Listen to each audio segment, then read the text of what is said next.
Buonasera a tutti gli agents, siamo qui con Oren Klaff, l'autore di Pitch Anything. Hello, it's a pleasure to meet you.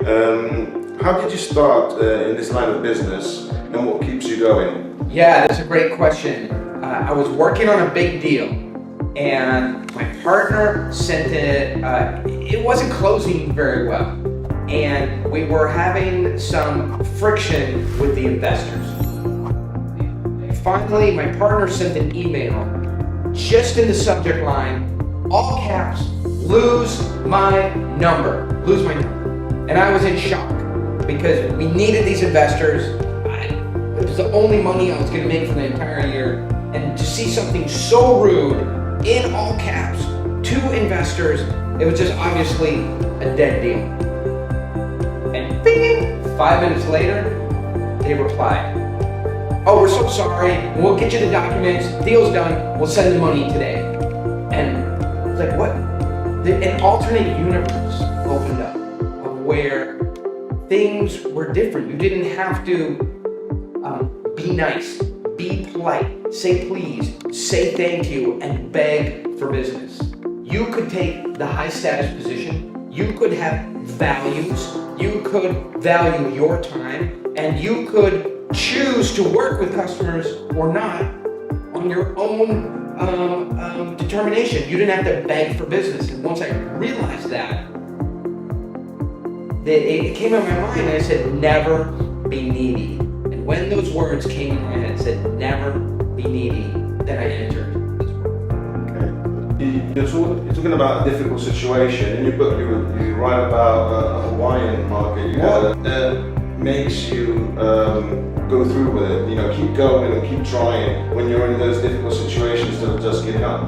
Yeah, so a couple things. One is I have a little boy and he's a hockey player. And I see what he's 5 years old, what he has to go through. Get up, put his equipment on, get knocked down, go to hockey at 6 in the morning, put all his gear up. Little boy, every other kid makes it on a team. He didn't even make it on a team. Go to practice, practice in the morning, get changed in the van. And when I see what he's capable of at 7, I go, I can't go pitch again. I can't send another email. So one thing, I get inspired by the young kids and how much they do for such little reward. The other thing is, I view it as a puzzle. So I see the human mind as a puzzle. So I have a deal I want to do, a thing I want to sell, and it's a Rubik's Cube.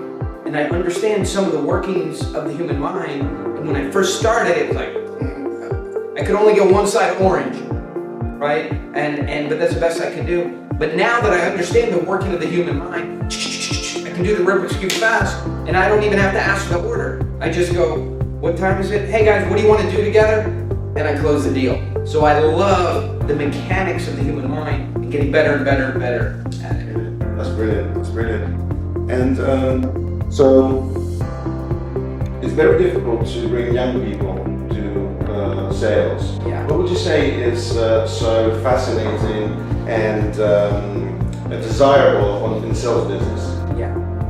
To me, sales is the only business where you really, no matter how old you are, no matter where you come from, no matter what your status is in life, it's really the only part of business that you can immediately be a high status, high quality, well-respected person.